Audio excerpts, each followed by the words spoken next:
নমস্কার। আমি আবার স্বাস্থ্যবন্ধু হিসেবেই আপনাদের কাছে এলাম। যে কথাটা বারবার আপনাদের কাছে বলি যে কোনো অসুখ তার বিজ্ঞানটা জানা। নিপা ভাইরাস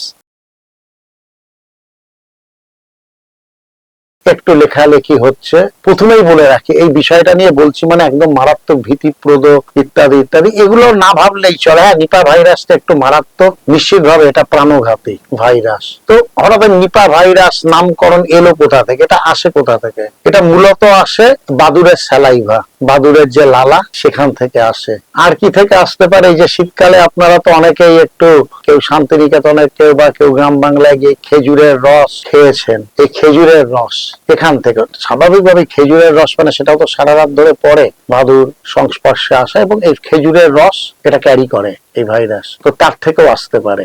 আর একজন নিপা ভাইরাস আক্রান্ত আরেকজন আক্রান্তের সঙ্গে যদি সহবাস করে বা তাদের এই বিভিন্ন রকম এই বিছানা চাদর এসব থেকেও আসতে পারে, লালা টু লালা আসতে পারে। তো এইগুলো তাহলে সম্ভাব্য আশা। তাহলে এরপরে আমরা আসবো যে এর লক্ষণটা কি আর আমরা কি করে এটা প্রতিরোধ করবো। এই তো এই দুটো জায়গা না, এই লক্ষণগুলোকে আমরা হালকা ভাবে যেন না নিতে পারলেই ভালো। টেম্পারেচার আসবে, শ্বাসকষ্ট আসবে, হঠাৎ প্রচন্ড কাশি, প্রচন্ড দুর্বলতা, একটা প্রলাপ বকা, একটা অস্বাভাবিক আচার আচরণ, এগুলো কিন্তু প্রত্যেকটাই লক্ষণ।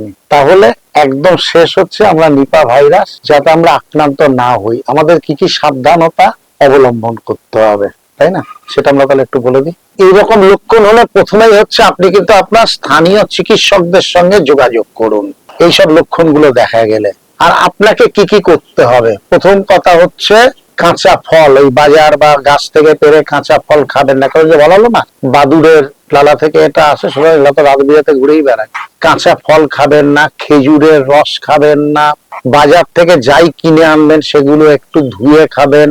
আচ্ছা, এছাড়াও রাস্তা থেকে বাড়িতে ঢোকার পরে হাত, আমরা তো করোনার পর এগুলো সম্বন্ধে অনেকটা সাবধানতা অবলম্বন করেই ফেলেছি, আমরা যেন ভীষণ পরিষ্কার পরিচ্ছন্ন থেকে হাতটা ধুয়ে নিই। তাহলে বিজ্ঞান এটাই যে বাদুর এই পক্ষী জাতীয়, তাহলে এরা তো রাত্রিবেলাতে তো বিভিন্ন ভাবে উড়ে বেড়াচ্ছে, ঘুরে বেড়াচ্ছে, সব করছে। সুতরাং তাদের সংস্পর্শে যেসব জিনিসের আসার সম্ভাবনা সেইগুলোকেই অ্যাভয়েড করা, তাহলেই হয়ে গেল। আর সর্বশেষে এটা বলি, আমাদের দেশ নিশ্চিতভাবে এইরকম যখনই কোনো সংক্রমণ হয় সেক্ষেত্রে সেন্ট্রাল গভর্নমেন্ট, স্টেট গভর্নমেন্ট ভীষণ ভালোভাবে এই সংক্রমণগুলোকে প্রতিহত করে, প্রতিরোধ করে, সরকারিভাবে ভীষণ টেক কেয়ার করা হয়। ভরসা রাখুন সেন্ট্রাল স্টেট উভয়ের ওপরই, আর সাবধানতা অবলম্বন করুন নিজের মতো করে, তাহলেই নিপা ভাইরাস খুব একটা আপনাকে চিন্তায় ফেলবে না। ঠিক আছে?